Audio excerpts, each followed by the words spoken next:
Hey guys, Ryan Earnhardt here from CreativeSoundLab.tv. Well, today we're going to be doing a field trip over to my friend Garrett Derhofer's place. He runs a studio called Studio 412. It's a very busy studio. He works with a lot of different clients, so I wanted to kind of pick his brain and show you around his studio. Here we go. Okay, so we're here at Studio 412 at my buddy Garrett's. It's a really sweet studio, really cool vibe. Thank you. He's put in a lot of work. He just told me he rewired his desk 3 times in the past 2 months. Yeah. Want him to kind of go over what's going on in his studio. He's constantly making improvements to it. I mean, aren't we all, right? Yeah, hopefully.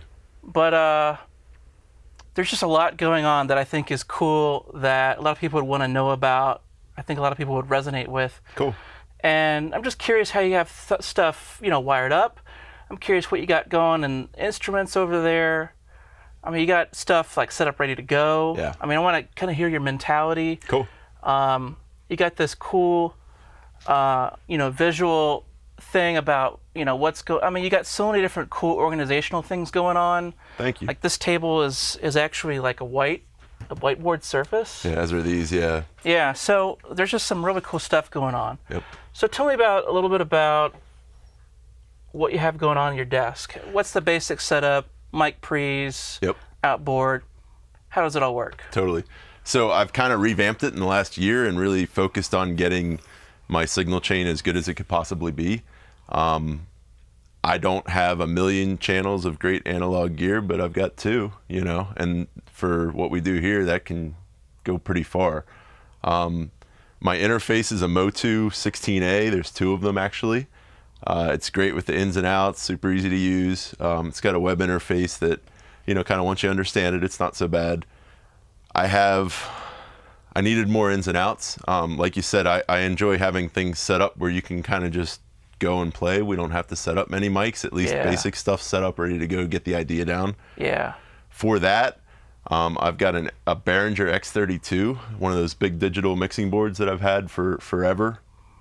The cool thing about that, I can use the preamps on there, send the signal via Ethernet all the way down to this rack unit down here, which is an S16 digital snake. The Behringer doesn't have optical outs, ADAT outs on it, but the digital snake does.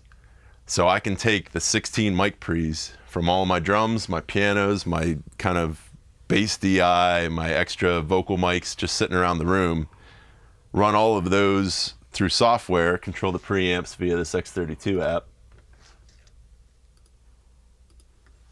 and it talks over the internet to that mixing board, which is connected to this snake, which is connected via ADAT to one of the Motus. So I'm not only getting, the 16 ins and outs on the Motu, I'm adding another 16, through the Behringer. Okay, so hold up. So so you got a couple of layers going on here. You have the Motu, which has its interface and all of its routing. 2 of them talking to each other. Right. Yeah. Then you have this whole subsystem of the Behringer digital stuff, right? Yes. And it comes in via ADAT to one of the Motus. Through a digital snake that's connected Ethernet to the actual board. Right, okay. And that just enables you to leave all this stuff hooked up pretty much, right? Yeah. So, I had that board and I figured I wasn't going to get much if I sold it, so let's put it to use. Let's use these preamps that are just sitting there. And then we could take any of those mics, take the kick drum mic and run it through my 500 series and compress and EQ it, in post after it's captured. Because I can't afford 16 analog mic pre's and compressors yet, EQs. Yeah. So someday, but for now, we can kind of piecemeal it. So say if you wanted to run kick through one of the pieces of gear in real time or whatever, how would you change it out from the Behringer system and plug it right into this system? Yeah, so I've got a couple of ways to do that. Hanging on some of these lights, I've got mic cables just ready to go. So I call these guitar A and B, and they've got excess little kind of lead here. And these go directly to my patch bay. And so from here, I can plug in any mic and set up another mic on the kick, or replace the cable that's hooked up to the mic that I have already on that kick with this one. Dude, your studio is like a wonderland of like lights and... Same thing over there. I've got 2 for the piano and 2 over here. I've got a yellow and an orange one that we can plug in, and they all go right to the patch bay. And so from there I can plug into, I've got a pair of Rupert Neve 517.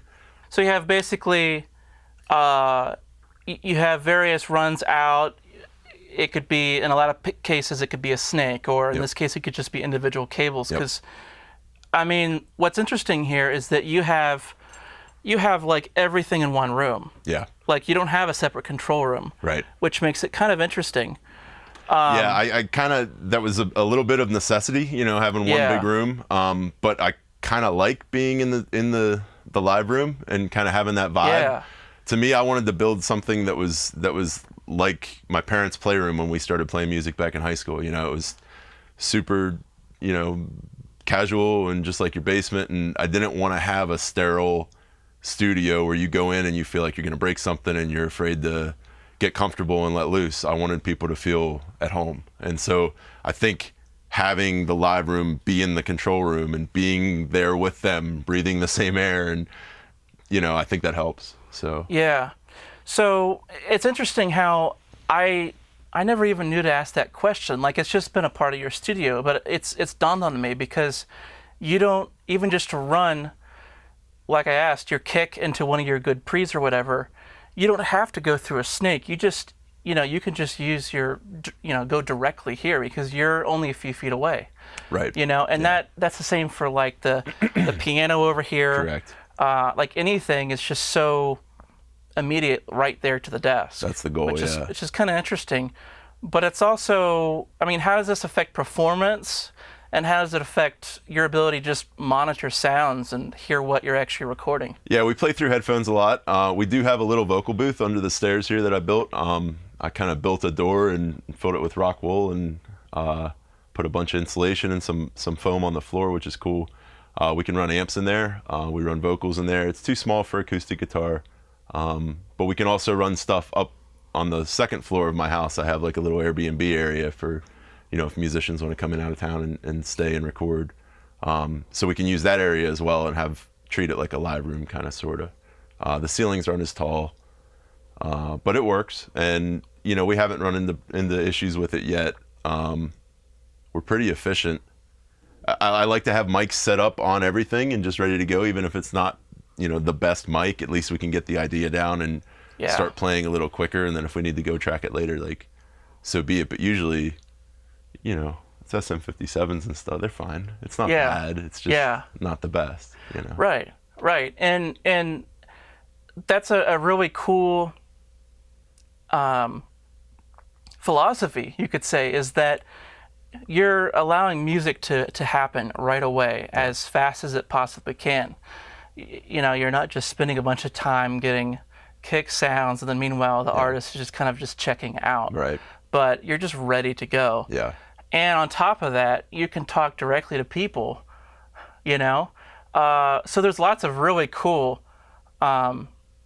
very organic things about this place that I think is really cool. Thank you, yeah. Yeah. And again, a lot of it was out of necessity. I have one big room in the basement, and it's an unfinished basement, which is kind of good for me. These are, exposed insulation on the ceiling. So, essentially any soundproofing that I would have had to do with a finished place, I don't have to do here. It's fairly dead. It's not super, super dead, but, we don't need a ton of treatment. I've got some treatment on the walls, but the ceiling takes up a lot of it, especially with drums. It's not bouncing around everywhere, so it's not super, super overwhelming. So how often do you do like a test recording and then you got to go back listen to it because you're in the same room? Yeah. Like, is that usually what you have to do? Yeah, we've got some drum headphones, so they'll help isolate a little bit, and so we can at least hear in headphones and get a little bit less bleed from the room. So we'll use those drum isolation headphones. I've got in-ear monitors too that are pretty deadening of outside noise, so we can plug those into headphones and listen to that.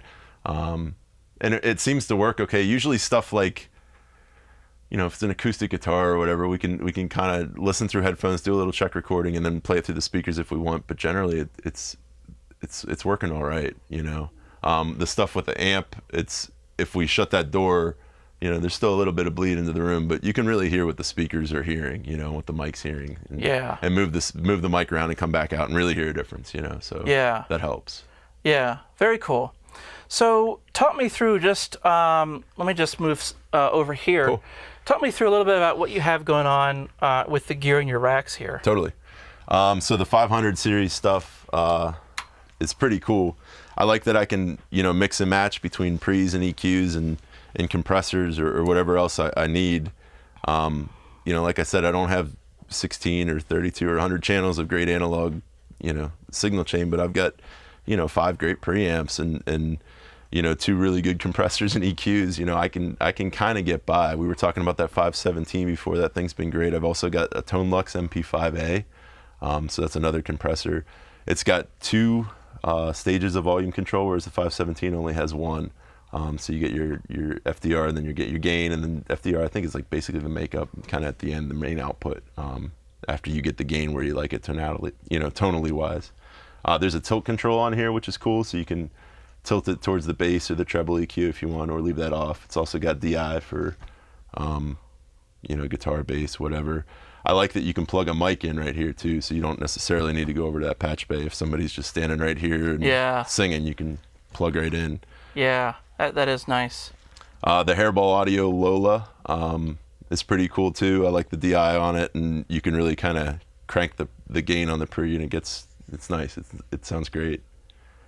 This unit's a little weird. It's a radial EXTC, so it's a reamp and a DI box, and so it's got a send and receive on here, and you can blend the levels, but essentially you can put an effects loop on any audio, so you can run, you know, any pedal you have, guitar pedal wise, in this chain and send it vocals, drums, bass. Yeah, cool. that right there is something that I definitely want to get. It's I mean, neat. Anything like that where you're able to kind of blend different ways of working, you know, just blows my mind of like the different ways people would use it. Totally. The possibilities. Yeah, Tom and I start talking about it, and we could do this. Well, yeah, but then what if we did that on top of it, and it starts to, you know, Inception. It gets a little crazy. It's cool. The last piece on the top row is an SSL stereo bus compressor. It's awesome. Really, really like it. So I guess we can kind of get into how I mix a little bit, because those are my pre's. Basically, these are all my inputs. So if it's a, you know, DI or a preamp or, you know, kind of reamping effects and stuff, that's all in the top row. And then the stereo bus compressor is like, you know, the last piece that will go out to the speakers. The row below it, I've got 2 compressors, the Tonelux TX5Cs, and they're really cool too. I've got 2 EQs, the PEX by Lindell Audio. What is it? The PEX 500. Those are like Pultec type style EQs, totally, right? Totally. With the boost and the cut for each frequency. Exactly. Yeah. Precisely. Yeah. How do you like those? I haven't asked you. They're cool. You know, I've never obviously used a real Pultec, so I'm sure they're way better, but it's better than a plug-in. You know, it sounds awesome. I love it. How do they compare? Do you know yet? Because I know you just got the warm audio. Yeah, I just got that warm audio. So and that's again another Pultec style EQ. So similar controls on each, which is nice. It'll be hopefully easy to translate one to the next. But I need to kind of shoot them out side by side. I just got that warm audio stuff last week. I've also got Alicia, I believe it's pronounced. Their envelope, and that's cool because you can run stereo or separate mono channels. It's got a couple different things going on with it. It's got, and they call it it's almost like a compressor, but you pick a frequency, and then you pick whether you're going to boost or cut it, and then whether you want to do that on the attack or on the sustain. So in that way, it's kind of compressory, so you can kind of take your kick and boost it on the attack, and then take your sustain for the hi-hats and kind of push them up a little bit. Interesting. And so you could do that either stereo, you know, have it all be controlled by the left channel, or you can take that signal and feed it into the right channel. There's also an EQ mode on both of those, and so you can pick a frequency and boost or cut almost like a shelf EQ.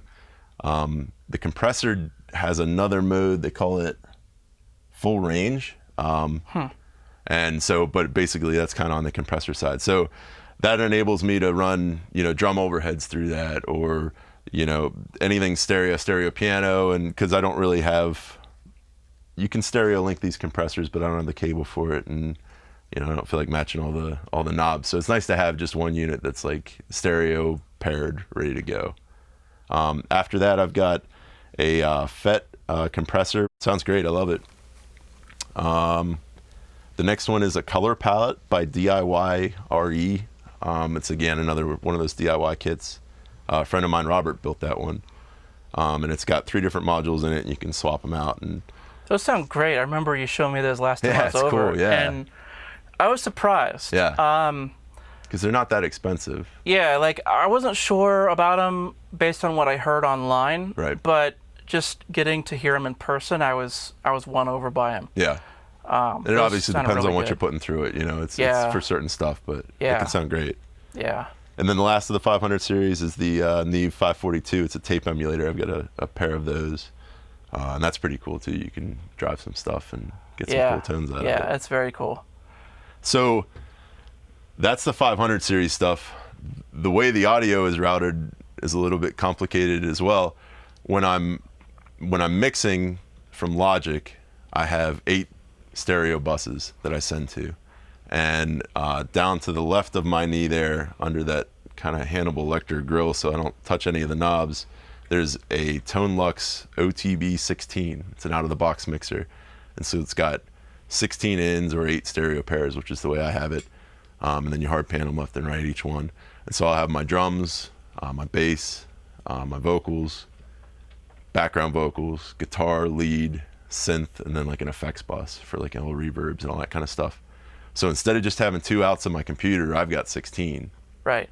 All running through that analog stuff, the output of which gets summed into left, right, and goes through this stereo bus compressor. Nice. And then I leave an open channel in Logic and just monitor that. Right. Nice. So it sounded great. So I'm kind of cheating the system, getting a little bit of an analog signal chain. But I think you and I both have started doing that. Yeah. And I think is that something you learned from Eric or? I think so, yeah. And just kind of, he definitely showed me this SSL stereo bus compressor, and that's kind of what got me going once I heard his and what it was doing, the mixes. Obviously he's great at mixing and whatever gear he has, but that seemed to really help. Yeah. And so it was nice to be able to kind of invest in one piece of gear that really helped all of my sound, and not just guitars or vocals or whatever. Oh, the last mix I heard, I was like, wow, that sounds... Thank you, yeah. It almost sounded like an Eric mix. Oh, thank you, wow. That's... I mean, don't tell me. Yeah, obviously, yeah. I mean, you're like really getting up there, Wow, man. I appreciate that. That means a lot, thank you. Yeah, it sounded really good. Thank you, It had like that wideness and the clarity. Wow, awesome, yeah. And maybe it's just the flavor of how you're using the compressor, but I'm like, wow, that... It really does sound That's great like news. that Awesome. kind of way of mixing and working, Thank you. Yeah, I appreciate it. Okay, cool. So why don't we have a look around the rest of your studio and show me some of the instruments that you got going on. Perfect. And maybe any mics that you have set up. Mm-hmm. So I kind of built this a couple weeks ago. I wanted to have one place to kind of play kind of keyboards, and I threw in a little percussion there as well. I got a Grandmother from Moog, which is great, really, really cool. I initially had a DFAM from Moog, which is also very cool, but the tempo on the drummer from Another Mother is very, very sensitive, so if you bump it, it changes. So I was thinking it'd be great to get a way to connect to Ableton or Logic or whatever DAW I'm using and control the BPM for this analog instrument. I was looking at a number of options, but kind of wanted to have a keyboard synth as well. And so the Grandmother kind of fit the bill. It's got USB connectivity, and then I can CV, control voltage, send the BPM to the DFAM and kind of sync everything together into the digital BPM, which is great. I've got a little Casio weighted piano that's connected USB and also, just audio wise. It's got a couple cool settings, but it's nice to be able to play a weighted keyboard USB. Yeah. Another kind of Alesis, just crappier. Non-weighted keyboard, and then that Yamaha drum machine, which is really cool. Same thing with MIDI, but it's got some cool sounds on it too. I've got a number of instruments guitar-wise, a Fender Sonic Duo Sonic. I'm not quite sure which one it is. It's nice. It's got a little shorter scale on it, so it's a little bit different. I like that Telly. It's got a left-handed neck. I bought that in San Francisco when I was visiting some friends over there. And Gold Sparkle. I'm a big Steeler fan, so anything black and gold catches my eye. PRS, Gretsch. We've got all sorts of just kind of random things to get a number of different tones, with A theremin over there. theremin, yep, another mode. Cello, a friend sold me his cello last January. Yes, I've had that just over a year. This electronic drum set is great, the Roland. Tons of different sounds on it, and again, the nice thing with the MIDI, you can sync up, notes and then make it all sorts of crazy different sounds later. Mesh drum heads on there, so it feels a little more. And you could just grab pads and put them on an acoustic kit and kind of get a hybrid kit going. That's what I was using this for, this DTX. It's got a mount, so it can mount right onto my kick drum, and so I can set it up in an acoustic kit and have a real kick, real snare, and then anything I want on top. Bunch of acoustics, classical, 12-string. Yeah, kind of everything you would need. A shelf of, vibra slaps and all the crazy, just random. This a vibratone. Have you ever seen one of these? Just random, whatever. This is the kind of crap I threw away a long time ago. Yeah. I go on Amazon and whatever's under $10, I'll kind of watch and pick up. Yeah, so it's fun. This is the 80% that only gets used maybe 20% of the time. Oh, way less, 5, yeah. But it's here, and when somebody's like, I wish I had, it's like, is it this? Oh yeah, that's it. So, yeah, it's fun. It's neat. So we got a Tama Superstar Kit. It's great. It sounds awesome. I just changed the drum heads a couple weeks ago. I've never had a drum kit before this one. I got this 2.5 years ago, I guess, when I moved here. And it sounds great. So because I've never had a real kit, I've never tuned drums before. So I found an app, some drum tuner app, and once I got it working, it sounded really, really good. So it's nice having the drum kit in tune for the first time, What app was that? Drum Tune Pro. Interesting. Yeah, and so you can pick you can set up different presets. And you tell it what drums you have, the size, and how many lugs there are. And then you say, okay, I want this drum kit to be in the key of G. And it'll say, okay, do you want a major triad, a minor? Do you want, whatever? And so you can say, okay, give me my kick and my snare in G. Go up to, the third for the high tom, the fifth for the low tom, and then the floor will be, the octave of the kick. So it'd be like G, G, G on your kick floor to snare, and then your two toms will create, your power chord basically off of that. It's pretty wild. So how does it tell you what to do? So then you tell it, okay, once you strike the note, do you want that pitch to stay where it is? Do you want it to rise at the end, or do you want it to fall? And that'll determine what the resonance head should be. And then as you make those decisions, you let the mic hear, you kind of strike it once in the middle of the beater head, and it'll say, okay, you're at this hertz, and you need to be up 20 or down 10, and then you kind of just go around and like you would tighten a normal drum head, and then flip it over to the resonance head, and it says, okay, if that last one was 79, this should be 84 because you want it to rise, or whatever it is. And then, you do that for all the drum heads, and that's nuts, good. man. Yeah, it's wild. I didn't you should try it sometime, yeah. And speaking of stuff, and you have all these little goodies that I never hear about until I see them from you. I use these clips, which are nice. I got these little kind of clip-on, it's like a snap clip. I got it originally for the SM7 mic because of the way that it attaches there. It's really close, so it's nice to have a little bit of an extender before you. And so once I got it for that, and kind of saw how slick it was, I put it on all my mic stands, so I'm not threading and unthreading mic clips based on what mic I'm putting on. It's just now you got to make sure it's really on there, especially when you're suspending it, upside down, because if it's not clipped in all the way, it'll obviously fall out. So sometimes that rubber gasket is a little tight, and you really got to make sure it's clipped on there. And so I'll test that a couple times, but. Also tell them about the lights. You said those are LED Edison bulbs here? Oh, yeah. So they're cool to the touch, and they're plastic, so you can't break them. They're meant for outdoor lighting. Or maybe you can break them, but they won't shatter. So I think they're meant for outdoor. I've got string lights outside that came with them.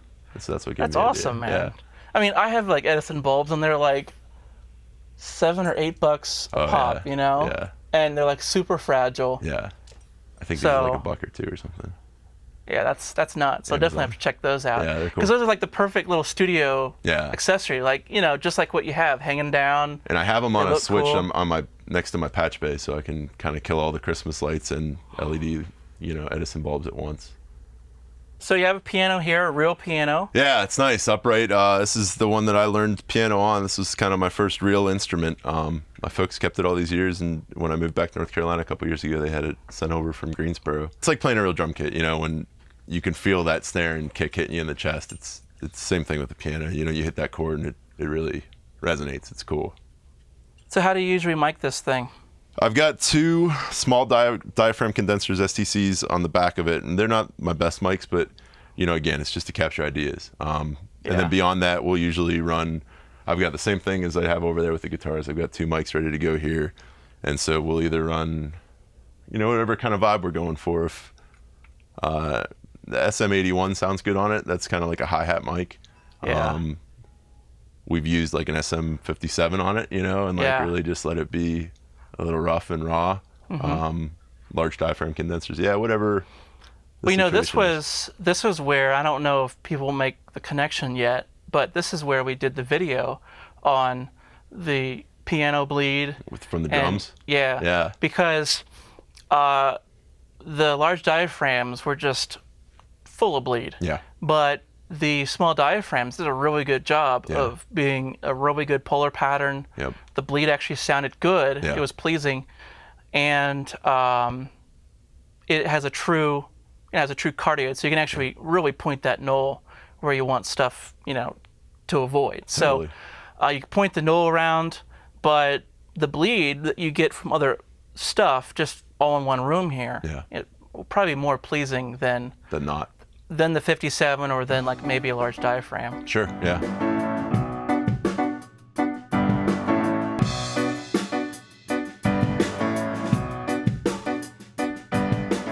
Of course, 57, it sounds cool. Like, it could sound great. A little edgy, Yeah, it's got that kind of mid-rangey kind of piano sound, Especially if you run it into like the Lola or something and drive it a little bit, you can get some cool stuff. Very cool. It's fun.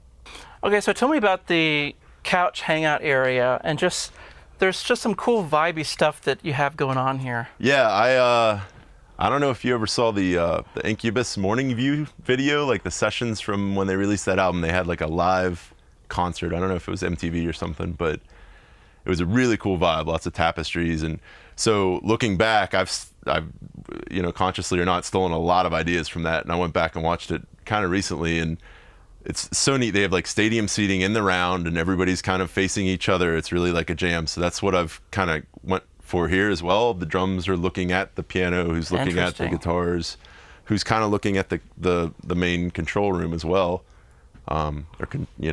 desk, I guess, not room.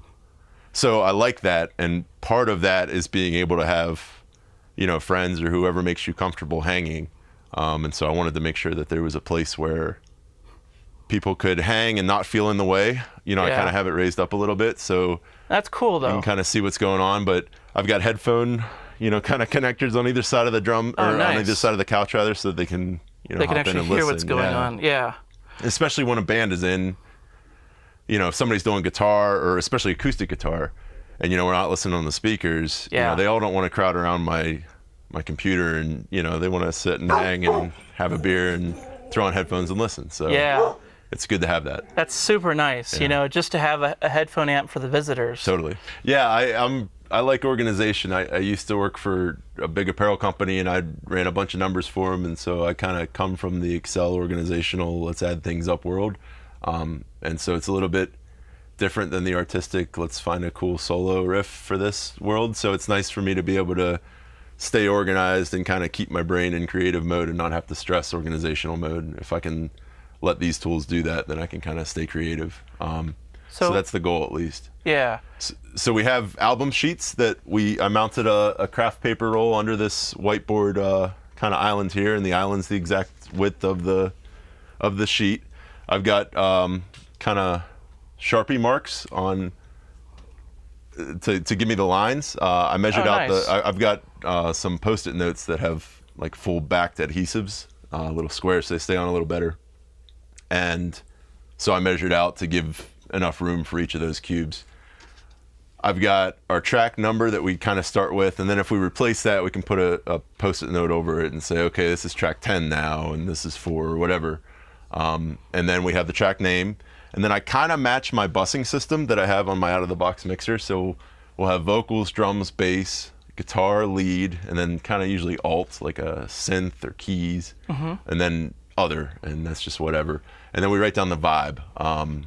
And sometimes we'll write down on other albums the length of the song, and then the starting and ending chords, so that we can see, okay, we're ending on an A minor, the next song starts with a G. That should be pretty pleasant, like to be able to kind of organize and say, all right, is this vibe super intense and the next one's mellow? Okay, is that good or is that bad for this album? You know, maybe we should move this around. So it kind of helps us stay organized. The post-it notes are our to-dos. So as you can see here, we want to do final vocals on most of this stuff. But it kind of just helps us visually say, oh, shoot, you know what? We need 8 lead tracks. Let's do leads today. Or, wow, yeah. You know, bass, we only need 1. Let's just knock that out, or whatever the case may be. But it helps bands also. When we're done with a session, they can kind of take a picture of it and take it home and re-review, or, you know, add more notes so that when you come back, you know, hey, I think we should have a lead on this track or whatever. Yeah. It helps with social media posts. You know, it's good for something, you know, content to post for bands and for me. I made a little kind of grid that fits inside the whiteboard, so I can, you know, make my lines super straight, and again have the Sharpie marks on where the dividers are. So it's working out well. I think the next step for this will be, you know, a better way to manage multiple pages. So if anybody has an idea, I would love to implement it. I thought about, you know, like in school, the maps with the different layers. Okay, I want to see Europe, and so you pull that tab down and the other ones stay behind. So maybe getting like, you know, some blinds that roll up, and maybe take them all to that, and then just pick the album title and have the rest be behind. But I don't know. We know in Hunt for the Red October, when they send the signal and then he goes, we need someplace deep, and he's flipping the charts. Yes, yeah, okay, cool. I should check that. Yeah, look for that's perfect. No, that's just like you know, the carpet. You ever go to the carpet store and they've got the big, like at the Home Depot, you know, on the big arm that sticks out? Have you seen those?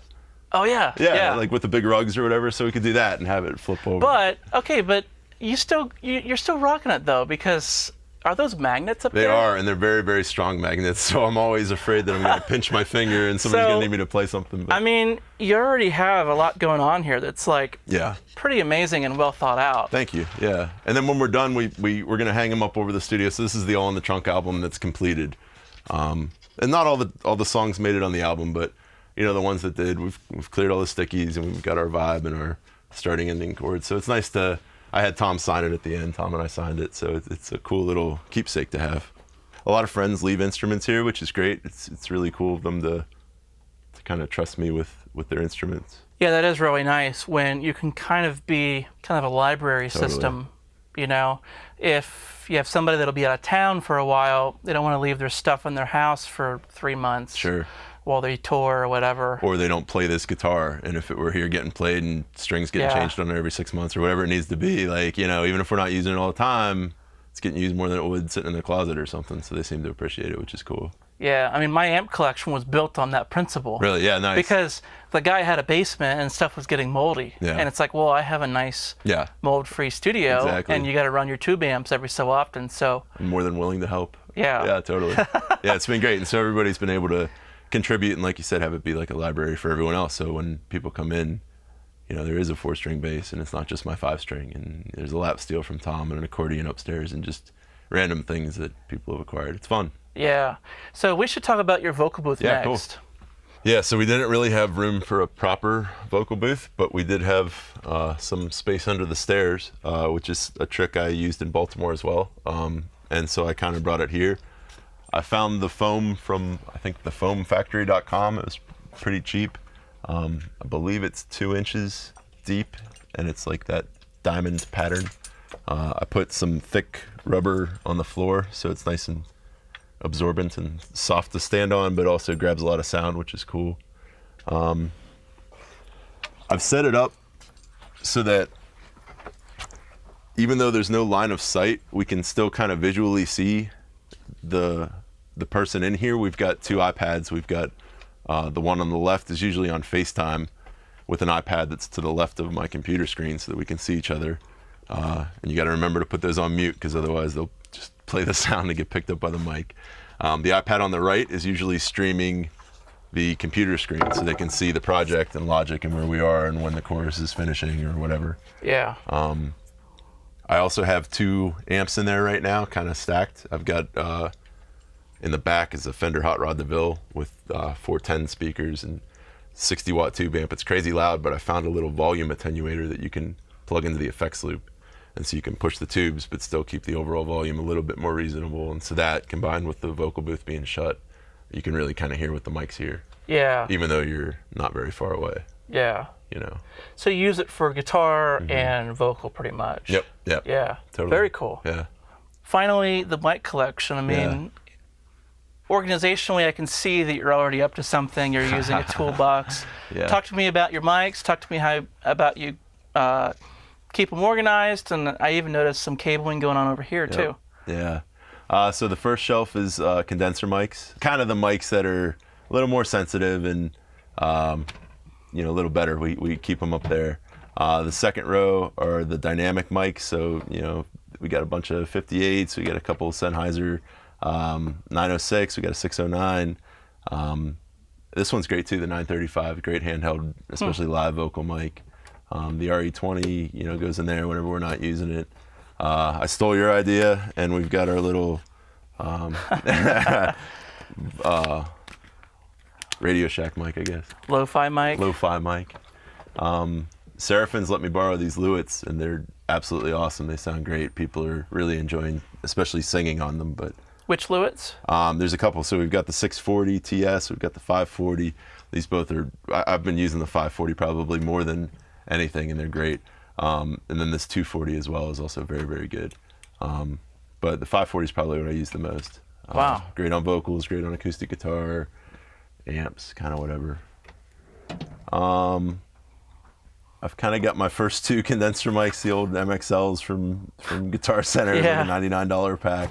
You know, you could. There's a lot of stuff that people are doing where you could mod those. Oh, really? Like, I should explore that. Yeah, because the MXLs are a very common, you know, body to. Oh, cool. To take out the guts or replace certain parts in. I should play with that. Yeah, so it's actually good you kept them. My first mics, kind of. So there's a little cello clip-on mic there.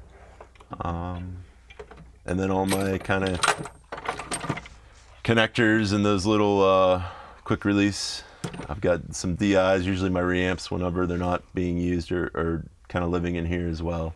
And then like you said on the left side, we've got a little coat rack of everything from power to XLR to USB to 1/4 inch to headphone extenders, whatever we need. I keep most of my cables kind of hanging on these two posts, guitar cables here, then XLR is up top, and then that post there is basically any balanced cable that goes from XLR to 1/4 inch, so like going in and out of patch bays or just kind of weird connectors all live up there. Nice. Yeah. Well, very cool, dude. Thank you. Well, I really appreciate you allowing me to come by and hang out for a couple hours. Awesome. I mean, of course, I do it quite a bit anyhow, but thanks for letting me film the place. Certainly, yeah, thank you. I think a lot of people can get some cool ideas about what you're doing. It's just a really cool vibe. You got a lot of organizational stuff that I'm probably going to steal. Good. Thanks and for letting if people have ideas on how to make it better, please let me know. I'm always open to adding new things. Yeah, so again, Garrett Derhofer from Studio 412. What's the website again? Soundstudio412.com. All right. Very cool to come by today. Thanks, man. Thank you. I appreciate it.